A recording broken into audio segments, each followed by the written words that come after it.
හොඳයි මේ කාලය තුල මම විශ්වාස කරනවා ස්වාමින් වහන්සේගේ පණිවිඩයේ වචනේ අසන පිණිස ඔබ මේට ඇතුළත් වෙන්න ඇති.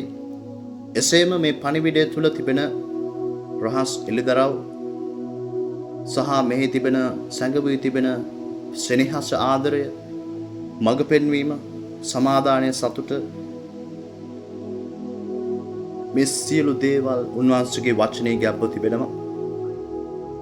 ඉතින් නිසා අපි සිටින්නේ මේ ගණන් කතාව පොත්වල ඊශ්‍රායල් සෙනග පොරොන්දු දේශේ කරා යන ගමන තුල වදන්නවා ඇති මේ මෝසස් තමයි දැන් මේකට නායකත්වය දෙන්නේ.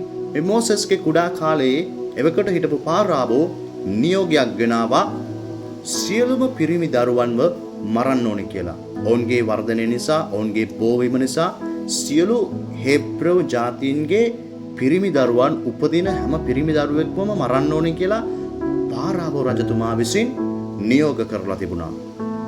ඒ කියන්නේ කිසිම ගේක පිරිමි දරුවෙක් ඉපදෙන්න බෑ. ඉපදුනාට පස්සේ ඒ දරුවන් මරනවා. ඒ අදාළ පාරාවෝන්ගේ යටතේ වැඩ කරන අය ඇවිල්ලා ඒවා බලලා විමසලා බලලා මරනවා. ඒ කියන්නේ දරුවෙක්ට හැදෙන්න වැඩෙන්න එළියට බහින්නවත් බෑ. හරි. ඒ නිසා නියෝග කරලා තිබුණා එවකට පිරිමි දරුවන් මරන්නට ඕනේ කියලා. යේසුස් වහන්සේ උපදිනකොට මේ කාරණාව ඒ විදිහටම තිබුණා. ඒ නිසා යේසුස් වහන්සේව මරියතුමි සහ ජොසෙතුමා මිස්රයට අරගෙන ගිහිල්ලා තමයි යේසුස් වහන්සේ උපදින්නේ. ඒ කාලෙත් මේ මෝසෙස් වගේම තිබුණා වූ නියෝගයක් පැනවුවා. යක්ෂයා කොහොම හරි මේ දේවල් නතර කරන්න උත්සාහ කරනවා. නමුත් දෙවියන් වහන්සේගේ සැලැස්ම දෙවියන් වහන්සේ ලස්සන්ට ඉෂ්ට කරනවා. හරි අපි අපේ කතාවට එමු. ඉතින් මේ පාරාවෝ නියෝග කරලා තිබ්බා පිරිමි දරුවන් මරන්න ඕනි කියලා. ඉතින් ඒ නිසා මෝසස්ගේ අම්මා යොකබෙත් ඇය මොකද්ද කරන්නේ? මේ මෝසස්ව ඔහු පිරිමි දරුවෙක් නිසා පම් පෙට්ටියකට දාලා මෝසස්ගේ සහෝදරියට දෙනවා නයිල් ගඟේ පා කරලා යවන්න කියලා. අපි මේ කතාව සන්ඩේ ස්කූල් වල අහලා තියෙනවා නේද? මේ කතාව ඔබ දන්නවා. හරි. ඉතින් ඒ නිසා අපිට දකින්න පුළුවන් මේ පිරිමි දරුවාව මේ පාරාවෝගේ දියණිය ඇය නාන්නට ඇවිල්ලා ඉන්නවා. ඒ දැක්කට පස්සේ මේ මෝසස්ව දැකලා මෝසස්ව අරගෙන ගිහිල්ලා මෝසස්ව හදා වඩා ගන්නවා. එම නිසා මෝසස්ට ජීවත් වෙන්න කරුණාව ලැබෙනවා. ඒක දෙවියන් වහන්සේගේ සැලැස්ම. ඉතින් මේ කාලයේ මේ යුගයේ කොහොමත් තවත් පිරිමි දරුවන් සිටින්නට බෑ. හරි. එම නිසා තමයි මෝසස්වත් පම් පෙට්ටියකට දාලා පා කරලා නයිල් ගඟේ යව්වේ.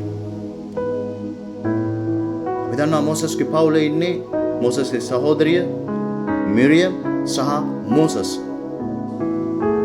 අපි බලමුද මේ මෝසස්ගේ පවුලේ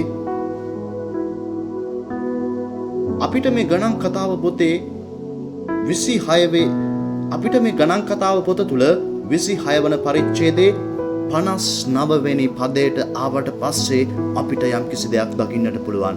අපි බලමුද මෝසස්ගේ පවුල කෙසේද කියා.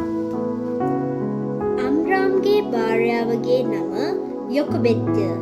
ඈ මිස්රයේදී ලේවිට දාව උපන්නා වූ ඔහුගේ දුවක්ය. ඈ අම්රාම් නිසා ආරොන්ද මෝසෙස්ද ඔවුන්ගේ සහෝදරී වූ මිරියම්ද වැදුවාය. මේ කොටස තුල සඳහන් වෙලා තිබෙනවා මේ දෙමව්පියෝ දෙන්න මෝසෙස්ව පමණක් නෙවෙයි ආරොන්වත් ඉතුරු කරගෙන තිබෙන බව. මෝසෙස්ව එදා පම් පෙට්ටියකට දාලා යව්වේ පිරිමි දරුවන්ව තියාගන්න බැරි නිසායි. නමුත් මේ දෙමව්පියෝ දෙන්න යොකබෙත් සහ අම්රාම් මෝසෙස්ගේ අම්මයි තාත්තයි ආරොන්ව සංගවාගෙන හදාගෙන තිබෙනවා. අපි සමහර විට අපගේ දෙමව්පියෝ කරන දේවල් එයාලගේ වටිනාකම අපි හරියටම දන්නේ නැහැ. සමහර විට අපි යන ප්‍රශ්න ගැටලු නිසා අනිත් මිනිස්සු අපි වෙනුවෙන් කරන සමහර කැපකිරීම් යහපත ගැන අපිට තේරෙන්නේ නැහැ. අපි සාමාන්‍ය මිනිස්සු නිසා ඒක අපේ ස්වභාවයක්ව තිබෙනවා. ඔබ දන්නේ නැති වුණාට ඔබේ අම්මා තාත්තා කුඩා කලපටන් ඔබව ගොඩනගපු විදිය, ඔබ හදපු විදිහ, හොර රහසේ මොන අපමණ දුක් වේදනා විඳිමින් ඔබව උස්මහත් කරලා තිබෙනවා වෙන්න පුළුවන්. නමුත් ඒවා කොලේක ලියලා, පොතක ලියලා, සටහන් කරලා නැති වෙන්න පුළුවන්. සමහර විට ඔබේ අම්මා තාත්තා ඔබ උස්මහත් වුණාට පස්සේ මේ කාරණාවන් ඔබට කියනවා වෙන්න පුළුවන්. නමුත් දුවේ පුතේ, නමුත් සහෝදරයා සහෝදරිය, යාළුවා මතක තියාගන්න, ඒ කතාව, ඒ කොටස වචන කිහිපයකට සීමා වුණාට ඔබවත් ඔබගේ දෙමාපියෝ ඒ ආකාරයෙන් ඔබවත් අපමණ කැපකිරීම කරලා ඔබව හදලා වඩලා තිබෙනවා. ඔබව ආරක්ෂා කරගෙන තිබෙනවා. සමාජයෙන්, ලෝකයෙන්, විනාශයෙන්, නපුරෙන් ඔබව ආරක්ෂා කරගෙන තිබෙනවා. සමහර මනුෂ්‍යයන්ගේ වටිනාකම දැනෙන්නේ මනුෂ්‍යයෝ අපි අතරින් වෙන්නාමයි. මට මේ කොටසට, මට මේ විදියට ඔබට කතා කරන්න, මේ විදියට පණිවිඩ මුදාහරින්න මාත් එක්ක ළඟින් මට උදව් උපකාර කරපු බොහොම දෙනෙක්, බොහෝ අය සිටිනවා. අභිෂේක් මගේ සහෝදරයා, මගේ පුංචි පුතා අභිෂේක්, ආදිත්‍ය, හිමේෂ් ආදිත්‍ය, ඒ සහෝදරයා, ඒ වගේම තමයි මගේ භාර්යාවගේ වැඩිමල් සහෝදරිය රොමිලා අක්කා, ඔවුන්ගේ පවුල්, ඒ වගේම තමයි මගේ භාර්යාව, ඉතින් මගේ දෙමව්පියෝ, මගේ පියා, මගේ සමීපතෙන් දන්නවා මගේ පවුලේ කතාව විස්තර. නමුත් මගේ මව, ඇයගේ සහෝදරිය, මගේ මාමා, ඔවුන් දෙවියන් වහන්සේ උන්ව තිබ්බා අද දවසේ අපිට මේ ආකාරයෙන් කතා කරන්න ශක්තිය ගේන්න, මේ ආකාරයෙන් පණිවිඩ දෙවියන් වහන්සේගේ රාජ්‍ය පිළිබඳව ඔබට, මිනිස්යන්ට පහදා දෙන්න, අන්ධකාරයේ සිටින්නන්ට ආලෝකයට පැමිණෙන පිණිස, මේ පොළවේ අලංකාර වාචනයක් වන පිණිස ඒ කරුණාවේ මාර්ගයේ ගමන් කරන්න ඔවුන් අපිට උදව් කළා, උපකාර කළා. ඉතින් එවැනි ආකාරයෙන්ම ඔබ නොදැනුවත්වම හොර රහසේ ඔබ වෙනුවෙන් අප කැප වෙලා ඔබව හොඳ තැනකට ගේන්න, ඔබව හොඳ තැනකට දිශාගත කරන්න වෙහෙසුණු මිනිසයන් වෙනුවෙන් යාඥා කරන්න, දෙවියන් වහන්සේට ස්තුති කියන්න, ඔවුන්ට ගුණවත් වෙන්න. ඔබ දන්නවද මේ මෝසස්ගේ පවුල තුල මිරියම් සහ මෝසස්, ඒ වගේම ආරෝන් කියන්නේ මෝසස්ගේ වැඩිමහල් සහෝදරයා, එවක තිබුණා වූ දැඩි ඒ නියෝගය පිරිමි එවකට තිබුණු නීතිය තමයි පිරිමි දරුවන්ට ජීවත් වෙන්න බෑ, උපදින දරුවාව මරන්න ඕනේ. ඒ නිසා තමයි මෝසස්ව පම්පෙට්ටියකට දාලා යව්වේ. නමුත් මෝසස්ගේ අම්මයි තාත්තයි ආරෝන්ව හංගගෙන හදාගෙන තිබෙනවා. ඔබ දන්නවද මේ ආරෝන් ඇවිල්ලා ලොකු පුතා, ඔහු ඊශ්‍රායලයේ දෙවියන් වහන්සේගේ පූජකයා.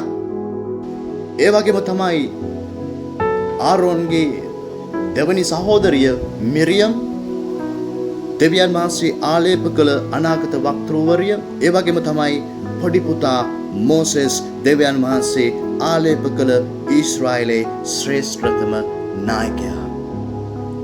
බලන්න දෙවියන් වහන්සේගේ සැලැස්ම, බලන්න දෙවියන් වහන්සේ ඒ දෙමව්පියෝ දෙදෙනා කරන කොටගෙන ඒ පවුල තුල තිබුණා වූ සැලැස්ම. වැඩිමහල් සහෝදරයා පූජකේ, දෙවනි සහෝදරිය අනාගත වක්තෘවරියක්, තුන්වෙනි බාල සහෝදරයා පියා ශ්‍රේෂ්ඨතම එවකට දෙවියන් වහන්සේ පත් කරපු එනේරා. ඒ නිසා ඔබ දෙමව්පියන්ට වටිනාකමක් දිය යුතුයි. ඔබ වද මේ තැනට ගෙනෙන්න, අද ඔබ මේ තැන ඉන්න, ඔවුන් ඔබට සෑහෙන්න, ඔවුන් ඔබ වෙනුවෙන් වෙහෙස මහන්සි වෙලා නිදි මරමින්, ඔවුන්ගේ ධනය, මුදල්, වෙහෙස, ශක්තිය හැම දෙයක්ම වැය කරමින් ඔබව මෙතනට ගෙන්න ඔවුන් අපමණ කැපකිරීම කර තිබෙනවා. ඉතින් නිසා ඔබ ඔබගේ දෙමව්පියන්ට වටිනාකමක් දිය යුතුයි. මේ කොටසෙන් අපිට තේරුම් ගත යුතු දේ තමයි එවකට තිබුණා වූ නීතිය වෙනුවෙන් ඔවුන් ඒ නීතියත් පිටුපාමින්, නීතියට බිය නොවි තමන්ගේ දරුවන්ව රැකබලා ගත්තා වූ දෙමව්පියෝ දෙදෙනෙක් තමයි මෝසෙස්ටත් ආරෝන්ටත් මිරියම්ටත් සිටියේ. ඉතින් ඒ නිසා ඔබගේ දෙමව්පියන් පිළිබඳව ඔබ සැලකිලිමත් වෙන්න, ඔවුන්ට වටිනාකමක් දෙන්න. ඔබ සැමට දෙවියන් වහන්සේගේ වචනය ආශිර්වාදයක්ම වේවා. ජෙසු පිහිටයි.